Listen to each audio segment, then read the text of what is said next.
नमस्कार, आप देख रहे हैं अपना बिहार। आपके साथ मैं हूं शिप्रा झा और बुलेटिन की शुरुआत बड़ी खबर के साथ करेंगे। गोपालगंज से इस वक्त की बड़ी खबर मिल रही है। मोहनपुर गांव में अनिल कुशवाहा की हत्या के बाद भारी बवाल हो गया। पुलिस हिरासत में लिए गए आरोपियों को मार डालने पर आमादा थे ग्रामीण और पुलिस को बल प्रयोग करना पड़ा। हवाई फायरिंग के भी आदेश दिए गए। हालांकि अभी हालात काबू में हैं और हत्या में सभी 6 आरोपियों को पुलिस कस्टडी में रखा गया है। वहीं शव को पुलिस ने करीब 10 घंटे के बाद कब्जे में लिया है और पोस्टमार्टम के लिए सदर अस्पताल भेज दिया गया। बता दें कि कटैया थाना क्षेत्र के मोहनपुर गांव में प्रेम प्रसंग में एक युवक को घर से बुलाकर गला दबाकर हत्या कर दी गई।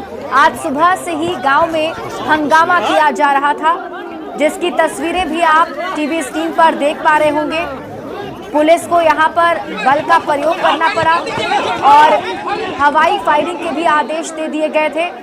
बहुत मुश्किल से पुलिस ने शव को कब्जे में लिया है और आगे की जांच पड़ताल जारी है। आपको बता दें कि प्रेम प्रसंग में अनिल कुशवाहा की हत्या का मामला सामने आया है और इसी से ग्रामीण काफी ज्यादा आक्रोशित थे और ग्रामीणों ने जमकर हंगामा किया है।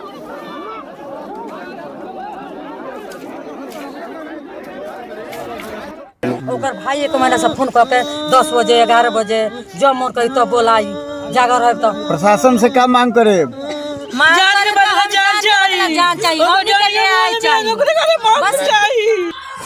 प्रथम दृष्टया यह मामला प्रेम प्रसंग का प्रतीत होता है और इसी संदर्भ में हत्या की बात सामने आई है।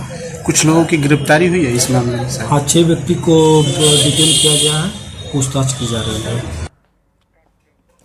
खबर आपको पटना से बताते हैं, जहां जिलाधिकारी के निर्देश पर खुसरूपुर प्रखंड में अतिक्रमण हटाओ अभियान चलाया गया। प्रशासन की टीम ने प्रखंड के स्टेशन रोड और खुसरूपुर बाजार में अतिक्रमण हटाओ अभियान चलाया। इस दौरान प्रशासन की टीम ने बुलडोजर और जेसीबी मशीन की मदद से सरकारी जमीन पर अवैध रूप से बने पक्के निर्माण को तोड़ दिया। वहीं सड़क पर अवैध रूप से बनी कई दुकानों को भी हटाया गया है। प्रशासन की इस कार्रवाई से अतिक्रमणकारियों में हड़कंप मच गया। अतिक्रमणकारियों ने प्रशासन की पहल पर अपना कड़ा विरोध भी जताया। हालांकि प्रशासन के सख्त रवैये को देखते हुए लोगों ने पीछे हटना ही उचित समझा।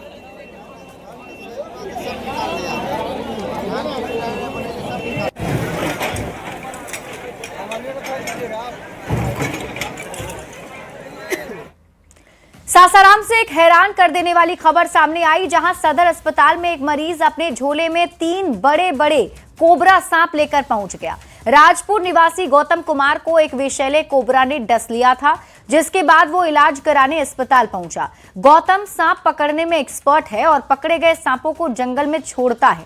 अस्पताल के ट्रॉमा सेंटर में जब उसने बोरी से 8 से 10 फीट लंबे 3 कोबरा निकाले तो मौके पर अफरा तफरी मच गई। फिलहाल मरीज गौतम की हालत स्थिर है और डॉक्टर उसका इलाज कर रहे हैं। पकड़े गए तीनों सांपों को वन विभाग को सौंपने की तैयारी की जा रही है।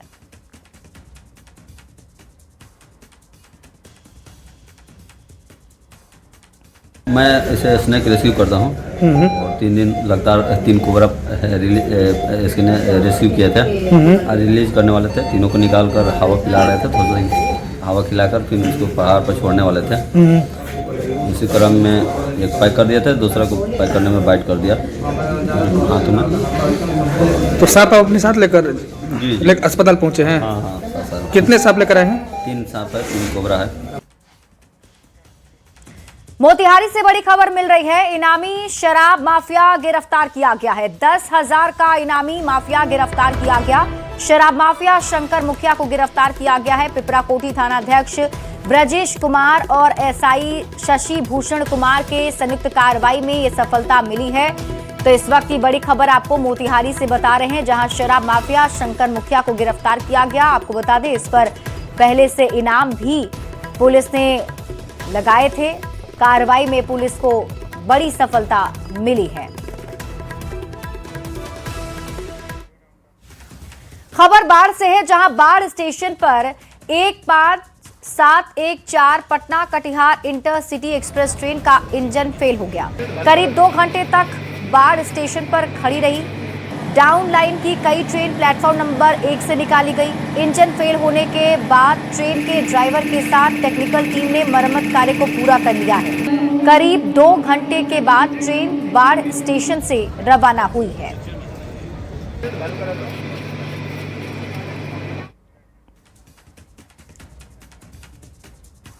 खबर मुजफ्फरपुर से है, जहां रेलवे पुलिस ने ऑपरेशन मुस्कान के तहत बड़ी सफलता हासिल की है। रेल पुलिस ने खोए हुए 38 मोबाइल फोन बरामद किए, जिनमें से 17 मोबाइल उनके वास्तविक मालिकों को सौंप दिए गए। मोबाइल वापस मिलने पर लोगों के चेहरे पर खुशी भी देखने को मिली।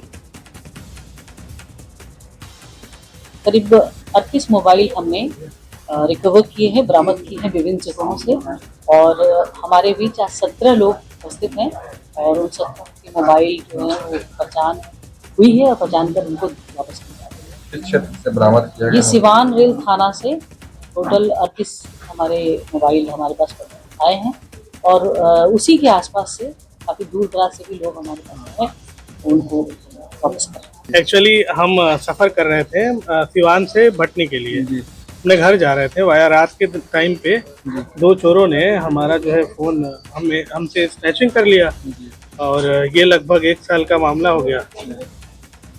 केंद्रीय मंत्री गिरिराज सिंह ने सुअर पालने का ऐलान कर दिया है। बेगूसराय में गिरिराज सिंह ने कहा कि वो अब सुअर पालेंगे ताकि एक खास धर्म के लोग उनके आसपास नहीं आ सके। गिरिराज सिंह ने बेगूसराय में खुले मंच से ऐलान करते हुए बिहार के पशुपालन मंत्री सुरेंद्र मेहता से खास अपील की।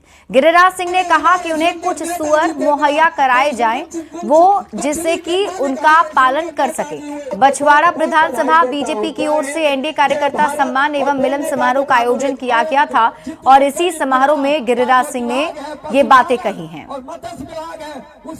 गाय के मंत्री, मछली के मंत्री, दूध के मंत्री, अंडा बकरी जते कहो, हमें एके चीज मांगलियन है, हमरा सुअर दे दा। जजा सुअर रहते वहां कोई इधर उधर वाला आदमी नहीं आता है, तो हमरा सुअर कुछ दिलाई दिया,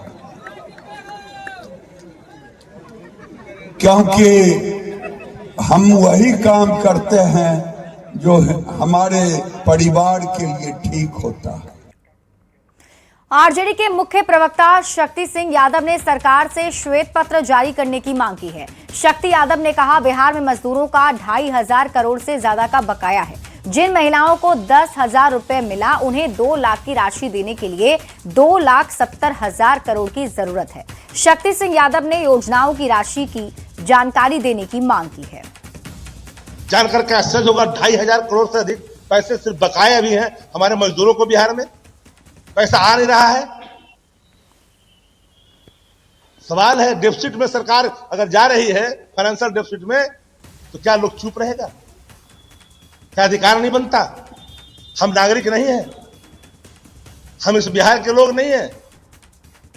बिहार सरकार ने गन्ना किसानों को बड़ी राहत देते हुए गन्ना के दाम में 15 से 20 रुपए की बढ़ोतरी की है। गन्ना उद्योग मंत्री संजय पासवान ने कहा, इससे किसानों को सीधा फायदा होगा।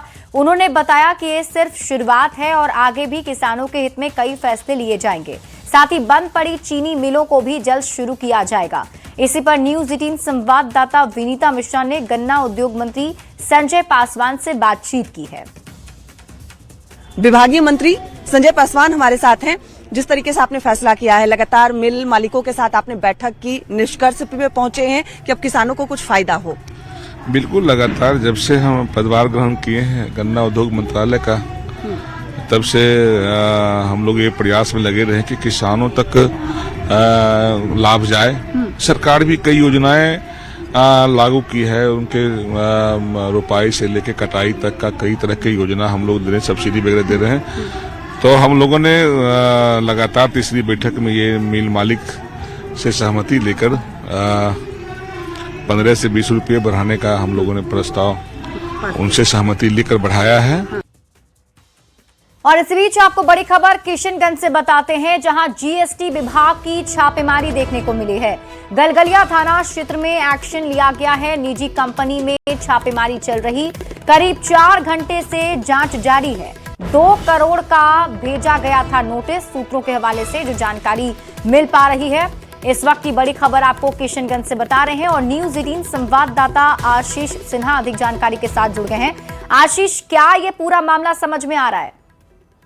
जी, अभी देखिए कुछ खुलासा नहीं कर रही है। जीएसटी की टीम भीतर गई हुई है और जांच लगातार 4-5 घंटे से जारी है और अभी सूत्रों से जो मिली जानकारी के मुताबिक उनको 2 करोड़ का नोटिस भेजा गया था, 2 करोड़ से अधिक का नोटिस भेजा गया था, जिसमें जमा नहीं करने के बाद ये कार्रवाई केंद्रीय एजेंसी के द्वारा जीएसटी की टीम के द्वारा किया गया है, जिसमें अभी बहुत कुछ खुलासा होने की संभावना है। और ये जो मामला लगातार चले आ रहा है, ये किशनगंज में ऐसे जो लगातार छापेमारी की घटना जो हो रही है उस पर लेके व्यवसायी वर्ग में भी भय का माहौल है।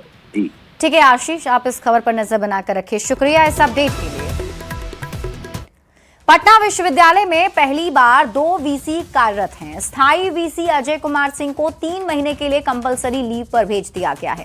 राजभवन ने प्रोफेसर अजय सिंह पर कार्रवाई की है। प्रोफेसर नमिता सिंह को कार्यकारी वीसी बनाया गया है। स्थायी वीसी प्रोफेसर अजय कुमार ने न्यूज 18 से अपना दर्द बयां किया। अजय कुमार ने कहा वो बेकसूर हैं, फिर किस बात की सजा मिली है। अजय कुमार ने बताया कि गेस्ट प्रोफेसर के रिन्यूअल को लेकर उन पर कार्रवाई हुई। न्यूज 18 से बात करते हुए प्रोफेसर अजय कुमार का दर्द छलक आया है। पटना विश्वविद्यालय बिहार का अनोखा विश्वविद्यालय बन गया है, जहां पर एक साथ 2-2 वीसी कार्य कर रहे हैं। यानी पहले से कार्यरत वीसी को कंपलसरी लीव पर भेज दिया गया है, तो दूसरी तरफ नए चेहरे को वीसी का प्रभार दे दिया गया है। सीधी बातचीत करेंगे जो पिछले 5 साल से लगातार वाइस चांसलर रहे हैं, प्रोफेसर अजय कुमार सिंह से। क्या कारण है सर कि आपको 3 महीने की कंपलसरी लीव पर भेज दिया गया है? नहीं, पहले मैं बताऊंगा आपको कि 20 से 23 के बीच में मैं यहाँ प्रति कुलपति के रूप में कार्यरत रहा जी। उसके बाद हम लोग गिरीश कुमार चौधरी जी के साथ हम लोग पटना विश्वविद्यालय को उठाने में लगे और अच्छे कार्यों को हम लोगों ने किया। आपको नहीं लग रहा है कि काफ़ी अनोखा प्रकरण हो गया है ये? आप ऑलरेडी यहाँ हैं, दूसरी तरफ जो है कार्यकारी वीसी बना दिया गया है और आपको छुट्टी पर भेज दिया गया है, तो क्या मानते हैं 5 साल आपने ऐसा क्या किया जो आपको लग रहा है कि कोई गलती नहीं है या गुनाह क्या है? विगत 5 सालों में हम लोगों ने जब ये बहुत सारे एकेडमिक कार्यों को इम्प्रूवमेंट के लिए किया और मेरा गोल था कि मैं अपने रहते इसको नैक A+ जो भी इक्विवेलेंट रैंकिंग है उसमें करके और डीडी एजुकेशन जो डायरेक्ट डिस्टेंस एजुकेशन है वो बरसों से बंद पड़ा है ग्रेडिंग के चलते, उसको मैं खोल दूं तो मेरे यहाँ आने का मकसद पूरा हो जाता। ये सपना पूरा नहीं हुआ आपका? नहीं हुआ, मेरा सपना पूरा नहीं हुआ और बीच में ही मुझे लीव पर भेज दिया गया। अब ऐसा लग रहा है कि क्या गुनाह रहा आपका? मतलब कोई गुनाह रहा, कोई कसूर आपका है? क्यों आपको साइड कर दिया गया और वीसी आवास में आप मौजूद भी हैं और ऑफिस नहीं जा पा रहे हैं? विगत वर्षों में शिक्षकों की बहाली हुई भी है और गेस्ट फैकल्टी का फिर उसका रिन्यूअल का केस बनता है।